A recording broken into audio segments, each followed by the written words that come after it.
Ay, isang mapagpalang araw sa ating lahat. Munting kaalaman nga pala. Nako, ito pag-uusapan natin. Nako, marami palang dahilan kung bakit si Trillanes galit na galit sa mga Duterte. No? Expose ang ating ebidensya kay Bongo. May expose po. No? Ngayon po, may mga kumakalat kasing balita, di umano na sinasabi, si Trillanes daw, nakipag-team up daw kay Pangulong Duterte. No? Hindi po, basahin po natin para mas maganda, no? Para di tayo mailigaw. No, hindi yan pinupunto natin ha para malinawan lahat kasi baka madaya kayo ha. Buti nandito ako na fact check natin. Ito, inamin ni Trillanes na nakipagkita siya kay Duterte para sa posibleng team up sa 2016. Na i-publish noong September 19, 2017. Konting paglilinaw lang to bago tayo magsimula sa totoong topic natin ha. Sa Singapore, inamin ni Senator Antonio Trillanes nitong Martes na nakipagpulong kay Pangulong Rodrigo Duterte isang taon bago 2016 elections para sa posibleng team up. Ngunit sinabi ni Trillanes na mali na sabihin ni Duterte na siya ang tinanggihan bilang vice presidential candidate. Sinabi ni Trillanes na nakilala niya si Duterte noong Abril 2015 nang sabihin ng Pangulo noon ay ng alkalde ng Davao na hindi siya tatakbo ng pagkapangulo. Noong panahon na yon, siya mismo ang nagsabi sa buong Pilipinas na hindi siya tatakbo. Ngayon, paano ako nag-apply sa kanya, nireject niya ako? Hindi ka nga kandidato eh. Sinabi ni Trillanes na mga namamahayag na isang panayam sa Singapore.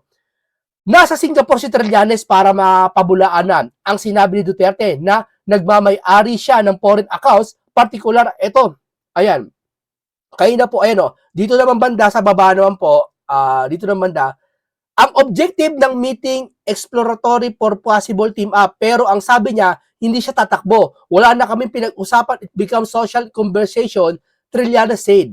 O ito, wala naman siyang sinabi eh. Ang sabi niya, may tinumba siya. Pinagmamalaki niya paano niya tinumba. Nagpapa-impress siya sa akin.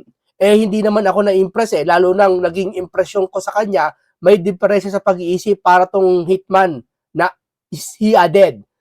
Napag-isipan din daw niyang makipagtambal sa kandidato ng Liberal Party na si dating Interior Secretary Manuel Mar Rojas. Si Trillanes ay tumakbo. Tumakbo sa pagkabisit ng presidente bilang isang independente kandidato na pumwesto lamang sa ikalima sa pwesto ng tali. Ang running mate ni Duterte, dating Senador Peter Allen Cayetano, ito. Kayo na humusga dito sa balitang ito na totoo ba to? Na totoo ba talaga nakipagtibak tinanggihan ba si Trillanes? Kayo na, kasi maraming nagbabalita po na tinanggihan daw tong si Trillanes kaya daw ganito galit ito kay Duterte. Kayo na po ang bahala humusga dun sa atin nabasa, no? Kayo na bahala. Diyan, dumako na tayo dito. Alam mo talaga, Trillanes, ito hindi ko naman sinasabi na mali ka. Baka kasi baka kasi po, ito Ang ebidensya po dito ay mga kontrata mismo galing sa DPWH. Baka kasi may nakikita si Trillanes na hindi natin nakikita. Hindi, ayoko siyang hatulan. Hindi ko siya kinakampihan pero nakikita ko sa'yo, sa puso mo, galit sa mga Duterte. Wala ako nakikitang malasakit sa mga tao. Siguro, kaya ka natalo sa Caloocan, dahil nakita ng taong bayan yung nakita ko, na punong-puno ng galit yung puso mo, na hindi mo maisang tabi yon para sa taong bayan. Kasi alam mo bakit? Kung para sa taong bayan yan, susupili mo si Bongo. Okay, wow. Sabihin natin may kasalanan si Bongo. Hindi natin alam sa investigasyon darating yan Sa nakikita ko po, Mr. Trillanes, sa nakikita ko lang po teorya ko lang to, huwag mong paniniwalaan to, huwag nyo paniniwalaan to, haka ko lang to, sa sarili ko lang to. Kaya ka hindi nanalo dahil hindi ka nanalo, senador pa o hindi ka nanalo ng iba pang posisyon kasi nakita ng tao yung galit mo. Hindi ka nakapagpapakumbaba. Hindi ka nakapagpapatawad. Di ba? Tapos nakulong na yung dapat pakulong Hindi ko alam kung anong layunin mo kung bakit si Bongo naman ang inaano mo. Kung para sa taong bayan yung ginagawa mo, kung para sa taong bayan yan naniniwala ako, sige. Pero bakit si Bongo lang inaano mo? Yung bilyon-bilyon ng flood control na pinagbibintangan ngayon si Romualdez, bakit tahimik ka? Dito lang, kung para sa taong bayan ka, kasi ba't mo ginagawa kay Bongo yan? Di ba? Hindi ko pinakatakpa si Bongo, hindi kita kinakampiyan. Pero sa akin lang, ba't mo ginagawa yan? Lumalabas tuloy, para lumalabas, selective ka. Kung sino lang gusto mo, ibig sabihin, may sama ka ng loob. So, aka-haka tuloy na marami, kaya daw masama ang loob mo sa mga Duterte dahil niya sa team up mo sa pagka-presidential ni Duterte dati. Pero malabo naman para sa akin yon, mababaw yon. Kung si Trillanes sa pag-uusapan, malabo naman yon, mababaw na dahilan yon. Pero so nakikita ko lang, sorry ako ha, hindi kaya dahil may gusto kang patakbuhin na presidente sa 2028, tapos nahahadlangan ni Bongo kasi number 1 senador to, na magiging threat sa inyo, mabawasan man lang. Mapakulong si Bongo, wala nang threat, wala nang kalaban, ang papatakboy mong presidente. Pwede kayo magtambalan ng gusto mong presidente tatakbo. Hindi at sabi niya ba si Risa daw. Hindi ako hinala ko lang yun nakikita ng karamihan. Yun ang nararamdaman ko. Di ba? Sana mali. Kasi gusto ko mali ka, kasi gusto ko ikilos mo para sa taong bayan. Wala akong nakikita, sir eh. Di ba? O ito, panoorin natin sagutan ng Bongo pati ni Trillanes. Ang ebidensya po dito ay mga kontrata mismo galing sa DPWH. Ito po ay nakuha ko nung ako po ay senador pa. Tapos dinagdagan namin nung iba pang mga dokumento nung natapos na ako sa pagkasenador. Okay. Bawal po ito. Di ba? Hindi mo pwedeng bigyan ng kontrata yung tatay at kapatid mo. Ang nakalagay sa ating batas, up to 4th degree of consanguinity and affinity. Pero ito, first degree ito. Tatay ito at kapatid. At hindi pwede niyang, hindi niya pwedeng sabihin na hindi niya mapipiling kamag-anak niya. Kasi hindi ito basta-basta kamag-anak. Kapatid at tatay ito. Wow. Tapos, halos 200 contracts ito. Okay. Sa City Hall ng Davao hanggang sa nung sila ay presidente na. Okay. O yun. So bukod pa ron, itong CLTG at saka Alfredo Builders na construction companies ng nung tatay at kapatid ni Bongo, okay, undercapitalized ito, hindi sila pwedeng magkaroon ng mga proyekto ng mga daang-daang milyon. So ang ginawa nila, nagsisircumvent sila ng ating batas by having joint ventures with yung may mga AAA licenses. Okay? So bukod doon, bukod nga sa undercapitalized, sila rin ay may B license lang noong mga panahon na yon at kaya sila nagjo-joint venture. Tapos may nakita rin tayo, sinama natin dyan sa ating mga dinistribute sa media, 5 kontrata nila na malalaki na aabot ng mahigit 800 million pesos with the Discayas. O eto yung sinasabi ni Trillanes na ito, ayokong sabihin hindi totoo ito. Kasi baka naman meron talaga mapapaya tayo. Correct? Kasi pag lumalabas, bias kasi ako. Tama?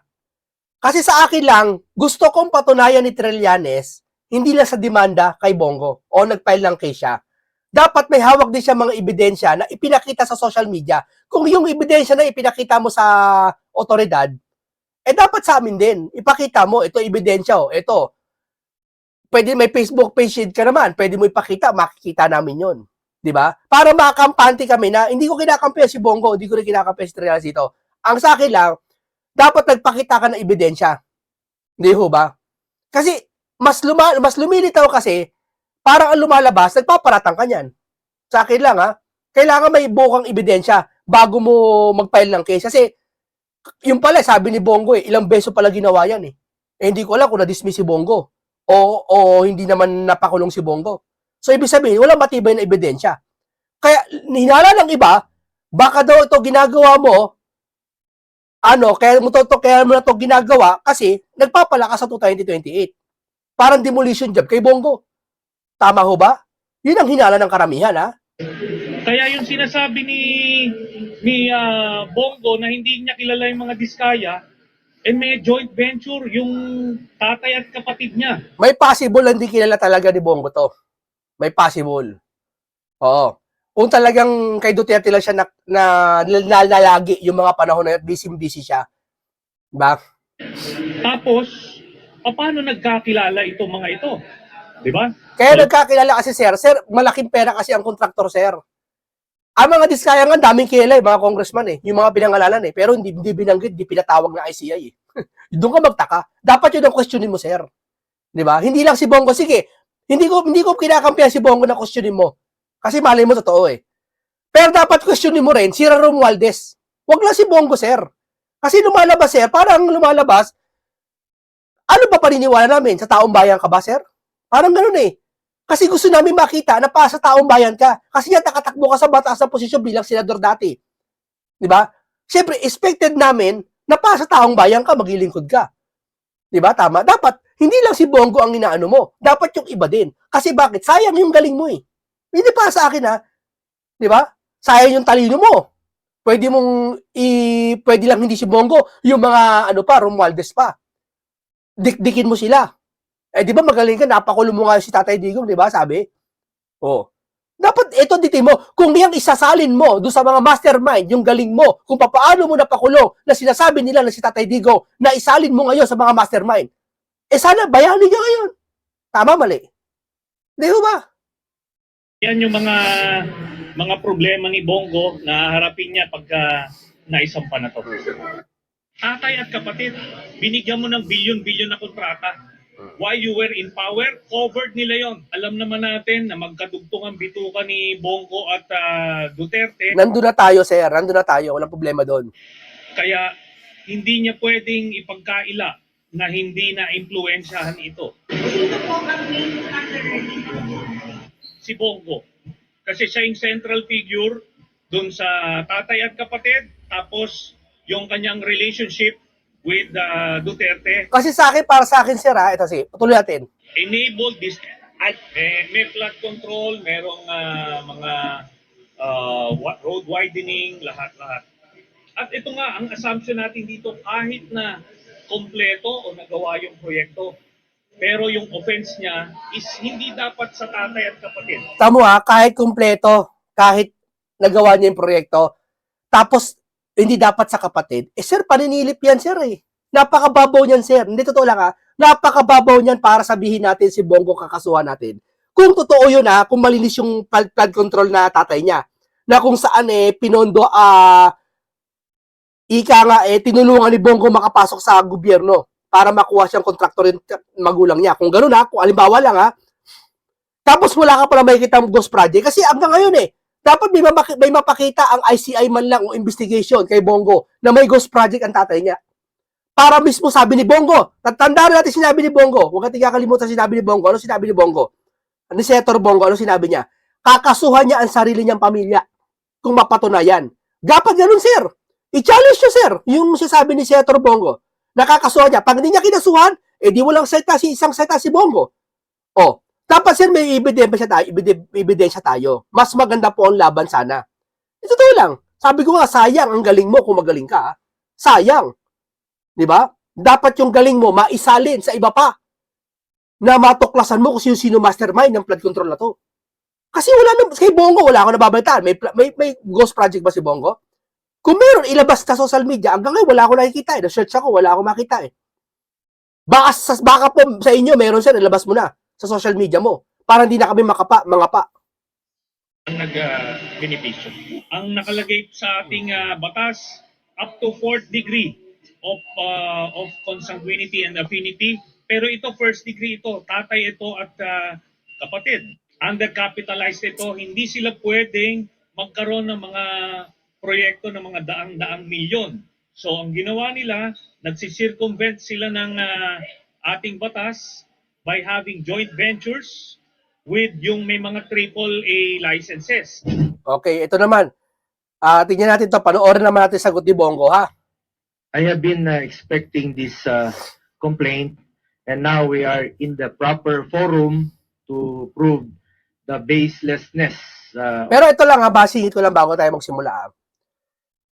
Etong si Antonio, hindi natin alam kung saan pinanggagalingan yung galit niya.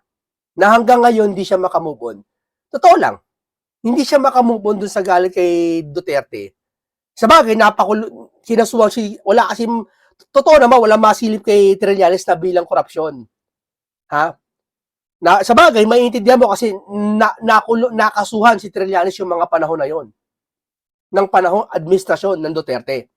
Pero kung ibabala mo na sinasabi mo na bakit mas galit na galit ka sa mga to, para lang doon sa dati nilang issue. Hindi bagay. Bakit? Selective lang na iniimbestigahan ng korupsyon eh. Dapat lahat na. Huwag lang kay Bongo. Di ba, sir? Yun lang sa akin, ha? Of his allegations, I now have the opportunity to answer him point by point before the ombudsman and not on media anymore. I will cooperate with the investigation and abide by its legal processes. The truth will be revealed and believe that justice and fairness shall prevail. I hope that the ombudsman will be fair. Ulitin ko lang po, I am one with the Filipinos. I am one with the Filipinos in this crusade against corruption. Kasama niyo po ako. Labanan po natin ang korupsyon. Ikulong po ang mga kurakot at mga magnanakaw. Ikulong na ang mga buhaya, kasuhan, at ikulong na ang mga buhaya at mga mastermind. Okay. Wag pong ilihis yung issue dito. Okay. Tumbukin po yung dapat tumbukin. Napapansin ko parang naiba na po ang narrative. Parang Totoo. meron ng script, no? Totoo. Na, Kasi kung ang sabi ko nga, kung ang pagpapabagsak kay Bongo, ikabubuti ng susunod na presidential na susuportahan nila Trillanes, papabursa ka nila ang sitwasyong ito. Di ba? Kasi malakas si Bongo, number 1 senador to eh. First time na history to. Na 27 to 28 million to, senador. Napakadaming boto nito. Pag ito tumakbong vice president, tumimap kay Sara Duterte, tapos na ang laban. Di ba? Ngayon, pahihinain natin to. Kung gusto natin demolition job dito kay Bongo, ayun ang tanging naisip kong paraan. Sa akin lang, teorya ko. Yun ang isip kong paraan, kasuhan tong mamang ito para makulong. Pati si Bato, dalhin sa ICC ulit. Wala nang malakas. Si Marcoleta, sinisiraan na nila. Ngayon. Kaya sinabi ni Bongo na parang script. Diba? Si Marcoleta, biruin mo, protektahan daw mga diskaya. Hindi naman. Diba? sinusunod o playbook as a Filipino, I am urging the ICI, the Ombudsman, and the DPWH to seek the truth. Tumbukin lang po yung katotohanan. Maniwala kayo o sa hindi, pag nagkamali kayo dyan, mas gugulo po ang bayan. Magulo na po ngayon, mas gugulo po ang bayan. Magagalit po ang tao niyan, magulo talaga ito. Pakiusap ko lang po muli, tumbukin lang po yung katotohanan. Seek the truth, not the script. If there's any. Ito ay isa po itong diversionary tactic para ilihis ang atensyon ng taong bayan sa tunay na mga issue. Klaro naman eh. Kahapon nga lang, nabanggit ni former Governor Chavit Singson. Another diversionary tactic. Ang talamak po ngayon na korupsyon, talamak ang korupsyon ngayon sa kasalukuyang gobyerno. At ang dapat talagang panagutin, ang totoong issue. Ano bang totoong issue ngayon? Diba ang flood control scandal? Mga ghost projects, mga anomalous projects, mga substandard projects. Yun naman po ang issue ngayon eh. Huwag tayong lumihis sa katotohanan. Napapansin ko, talagang merong gumugulo eh. Merong nasa likod nito na ginugulo lang po yung katotohanan. Okay. But I am one with the Filipinos in this crusade and fight against corruption. Sino pa ba? Kasama niyo po ako rito. Sino pa ba mga gumugulo ng ebidensya? Yung mga nagsasabi na ikulong ang mga korupsyon. Wala naman silang masabing pangalan kung sino yun. Basta nakikihype lang sila. Sumasakay lang sila sa issue. Hindi ba? Sino ba yung mga ganun? Di ba mga pinklawan na tayo mga yan? Sabi niba? Ikulong ang mga korupsyon. Lahat sila. Sino ikukulong? ano lang kayo, nakikikumbaga sa audience, nakikipalakpak lang kayo. Di ba? Wala kayo ambag man lang magsalita. Ano sasalita ngayon? Kung hindi mga DDS, hindi DDS, pati mga neutral lang. Yung mga loyalista, walang tahimik. Tanggol na tanggol pa rin. Doon sa mastermind. Di ba? Po natin ito. Kulong po natin ang mga kurakot at mga magnanakaw. Sa kanina naman po, sa final sa amin, ni dating Pangulong Duterte at sa kapamilya ko, to Trillanes, you are barking at the wrong tree. Kung seryoso ka talaga, bakit di mo kasuhan yung mga totoong mga corrupt talaga? Bakit di mo kasuhan yung mga financials mo? Yung mga contractor, alam mo yun. Alam mo yun. Kita mo na, nakailang buwan na tayo dito sa pagdidinig sa Senado. Ilang hearings na po. Lumalabas naman yung totoo, sino yung mga contractor. Yung talagang may-ari, sila mismo yung may kontrata, sila yung mismong kumikita, sila yung contractor, sila pa yung congressman, sila yung habulin mo, Trillanes. Ayaw mong habulin dahil financer mo nga. Tama yung sinabi ni Senator Bato noon na may mga financer ka. Baka nga yung ginamit mong pondong yon nanggaling pa sa flood control. Yung pag-iimbestiga mo noon kay dating Pangulong Duterte, maaaring galing pa yun sa flood control. Nako Huwag po. kang magbalinis dito. Huwag mong ilihis ang totoong issue. Nako po. Dito lang tayo sa katotohanan. Seek the truth, not the script, not the playbook. Ako para sa akin hindi magagawa ni Bongo na mangurakot. Sa akin lang Siguro kung ang kasalanan niya rito, pwedeng possible lang. Hindi ko siya sabi ito Chorya lang naipasok, pero di niya magagawa yun sabi niya. Naipasok niya yung mga kamag-anak dun sa sasabing venture na yan, sa pamamagitan ng powers niya. Pero para sa akin, bababaw na dahilan na lang yun Ang usapan dito, kung may kurakot ba siya, wala. Kasi kung yun lang ibubuta sa kanya, na first degree yung family niya makapasok sa City Hall, napakababaw nun. Kung totoo tuloy natin. Pero para sa akin si Bongo, wala tong kasalanan para sa akin. Sa akin sa pananalita pa lang tansyado ko. Nasa na yung mga dapat kasuhan sa issue ng flood control? Nasa na? Bakit walang mga pinangalanan na malalaking tao? Yung mga buhaya. Ba't pilit yung pinagtatakpan? Yung totoong issue rito, flood control at ghost projects. Nasa na po? Kaya nakikiusap po ako sa ICI, sa Ombudsman, sa DPWH. Kasuhan niyo yung mga malalaking tao. Yung sangkot sa flood control. Yung sangkot dito sa mga ghost projects. Inaantay po ng tao. Pag inilihis niyo po ang katotohanan, magulo po ito. Magulo po ito. At isa po itong lumang tugtugin mula sa lumang script. Recycled na po yung mga issue. Pilit binubuhay para lang mapinturahan po ako ng maitim para siya po ang magmukhang maputi. My conscience is clear. Unlike him, panlabas o panloob, pati konsensya niya madumi. Ang layunin niya ay proteksyonan lang po ang kanyang mga financer at mga nasa likod ng black propaganda na ito. Ang dapat kasuhan ay ang mga financiers kasi sila po yung totoong mga nagnakaw. Hindi po ako magnanakaw. Hindi po ako contractor.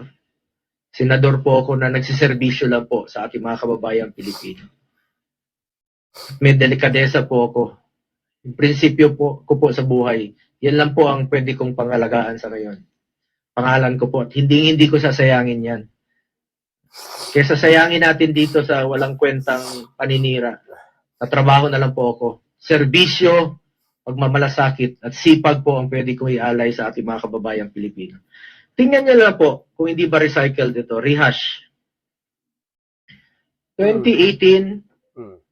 September of 2018. Yung pinakita ko litrato pala dun sa na kasama si Duterte na picture, nakita natin sa Google yun. Ginawa ko lang referensya kay Bongo na dun sa issue kasi na sinasabi niya kay Trillanes, nagipag-team up daw si Trillanes kay Duterte. Wala akong malinaw na nakita na nakipag-team up talaga. Tinatanggi naman ata ni Trillanes yun. No? Kaya yung mga sinasabi mga dyan, huwag niyong gagamitin yun. Diba? Mapipake news kayo kung pwedeng gamitin sa inyo yun. Walang kasiguraduhan yun. No? Pero ito, sigurado to. Yung sinasabi ni Bongo. Kasi siya mismo nagpakita nito eh. Bago yung halalan, no? Bago pa ako nag-file, unang tumakbo bilang senador, nag-ingay na siya noon, siniraan na niya ako, siya pang senador noon, no? Ako hindi pa, kandidato pa lang. Same issue. Noong 2021, akala naman niya natatakbo ko, same issue. July of 2021. Last year, nung ako po'y tatakbo muli for re-election, July 6 of 2024. Same issue. Same. Ibig sabihin, para binabasura yata tong kaso na to. Para sa akin ibig sabihin yata, kung kaya nababasura, mahina ang ebidensya. Kaya sabi ko nga kay Mr. Trillanes, para masigurado mo talaga si Bongo na meron talagang ganyan, magpakita ka ng ebidensya man lang. Huwag lang dyan sa i-present mo. Diba? I-present mo yung ebidensya mo. Malay mo, maniwala kami. Malay mo, totoo talaga kay Bongo. Diba? Ngayon, ay araw na ito,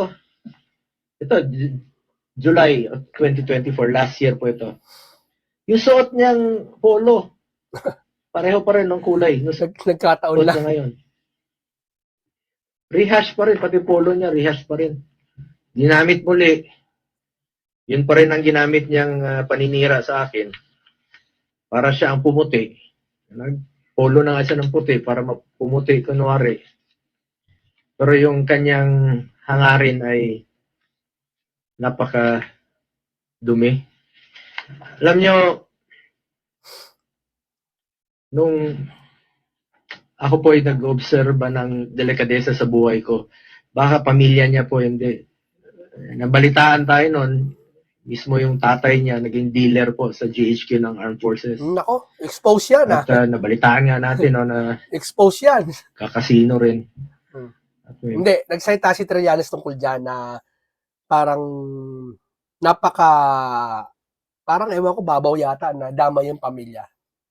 Di na natin alam niya kung totoo yan. Kung meron talagang ganyang chismis Mga ghost rin na yun lang, nabalitaan ko noon So, sana naman tingnan mo ng mabuti kung sino yung walang delikadesa sa atin. Yun, tama yun. Okay, anyway, ganito. Basta ito hindi natin sinasabing hindi totoo to. Kasi under investigation pa si Bongo. Pero ako naniniwala ako kay Bongo, hindi makakakurako to. Kung siguro sa pinamababang issue lang, yung first degree ng pamilya niya na isali niya dun sa niya. Pero sa akin, babaw nun. Kumpara sa nangyayari ngayon na dapat asikasuhin. Di ba? Kaya sabi ko nga kay Mr. Trillanes, patunayan niya si Bongo na talaga may pagkakasala. Di ba? At wag na si Bongo. Dahil hindi na si Bongo, bakit? 7 billion? Iba, daan-daan billion eh. Bakit tahimik tayo? Kung talaga totoo nagmamalasakit tayo sa tao, kahit sino sa atin. Kung ako, siya may power pa siya. At tayo, wala naman tayong powers eh. Di ba? Kung tayo, senador lang mangingialam din tayo eh. Di ba? Ang ganito lang po tayo muna, no? Basta, ilan po masasabi natin.